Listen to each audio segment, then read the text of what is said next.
Bora mergulhar de cabeça no centro de comando de quase todas as nossas células, o núcleo. Sabe, ele não é só uma estrutura qualquer no meio da célula. É, na verdade, o grande cofre que guarda o manual de instruções completo para construir e operar um ser vivo inteirinho. E isso já nos joga direto numa questão fundamental.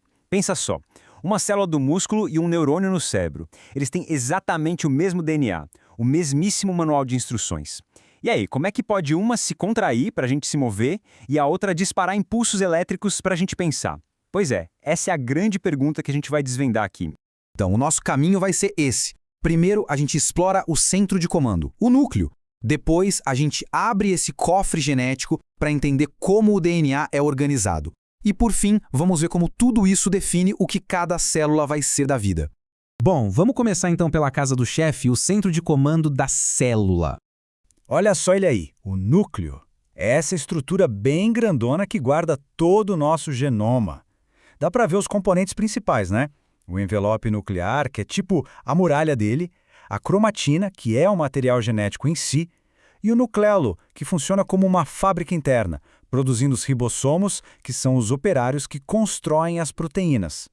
E o mais interessante é que o tamanho do núcleo diz muito sobre a célula. Pensa assim, células que trabalham muito, que têm um metabolismo super acelerado, precisam de um escritório maior para gerenciar tudo, certo? Por isso elas acabam tendo núcleos maiores. É a forma seguindo a função, uma harmonia perfeita. Agora, se a gente chegar mais perto, dá para ver em detalhe o envelope nuclear. E olha que legal, não é uma parede sólida, de jeito nenhum, é uma membrana dupla. E o mais importante, tá vendo esses buraquinhos? São milhares de portões, os poros nucleares. Eles são tipo seguranças, controlam rigorosamente tudo que entra e sai. E esses portões, olha, não são simples buracos, são estruturas super sofisticadas. Cada um é feito de umas 100 proteínas diferentes. E uma célula normal pode ter de 3 a 4 mil deles. É muita coisa. Eles são a chave para a comunicação entre o núcleo e o resto da célula. Sem eles, as ordens não saem, a matéria-prima não entra, a célula simplesmente para de funcionar.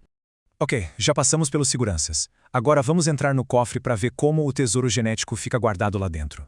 Olha que loucura! Se a gente pudesse esticar o DNA de uma única célula, ele teria uns 2 metros de comprimento. 2 metros.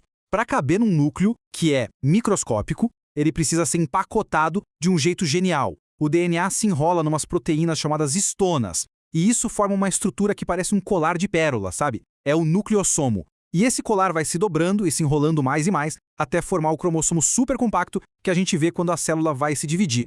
Mas o interessante é que nem todo o DNA é guardado do mesmo jeito. A gente tem basicamente 2 tipos de armazenamento. A eucromatina, que é o DNA mais soltinho, mais descondensado.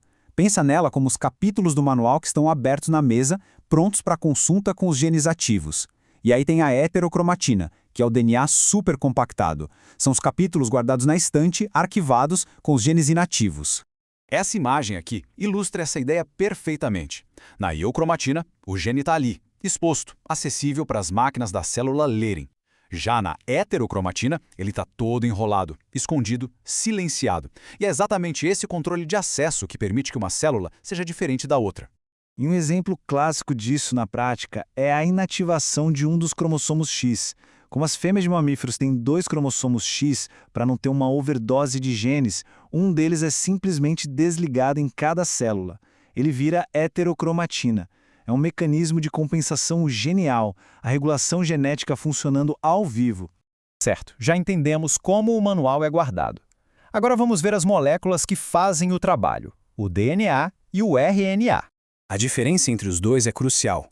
Pensa no DNA como a planta original, o projeto mestre, guardado a 7 chaves. Ele tem essa estrutura de dupla hélice. Já o RNA é tipo a cópia que vai para a obra, uma fita simples que leva as instruções para fora do núcleo para construir uma proteína.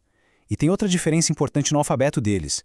Onde o DNA usa uma base chamada timina, o RNA usa a uracila. E quando a gente organiza todos os cromossomos de uma célula, o resultado é esse aqui, um cariótipo. É tipo a foto de família do nosso genoma. Nós temos 22 pares de cromossomos, que a gente chama de autossômicos. Eles cuidam das características gerais do corpo e mais um par de cromossomos sexuais. Se for XX, determina o sexo feminino, se for XY, o masculino. Beleza, já temos o manual, já sabemos como ele é lido, mas e para fazer cópias? Como novas células são criadas? É isso que a gente vai ver agora no ciclo celular.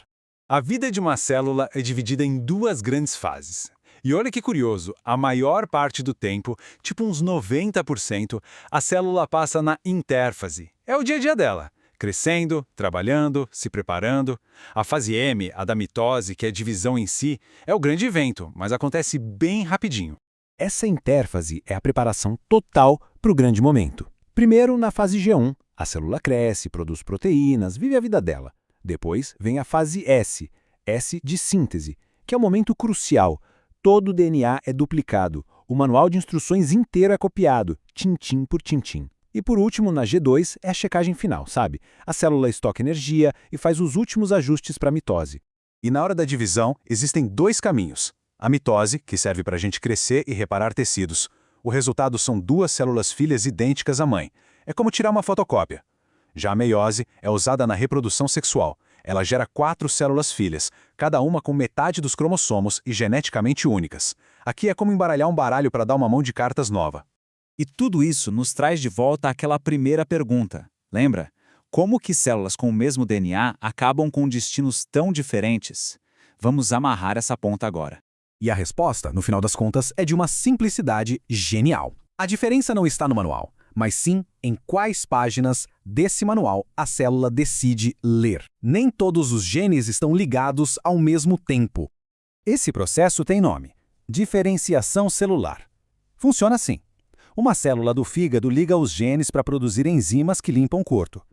Já uma célula do coração liga outros genes, os que produzem proteínas que se contraem. É como se toda célula tivesse o mesmo livro de receitas gigante, mas cada uma escolhe se especializar em fazer só um tipo de prato.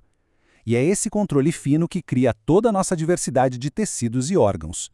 E para fechar o ciclo da vida, toda célula um dia chega ao fim. Mas na maioria das vezes não é um acidente, uma bagunça. É um processo super controlado e organizado chamado apoptose. É a morte celular programada.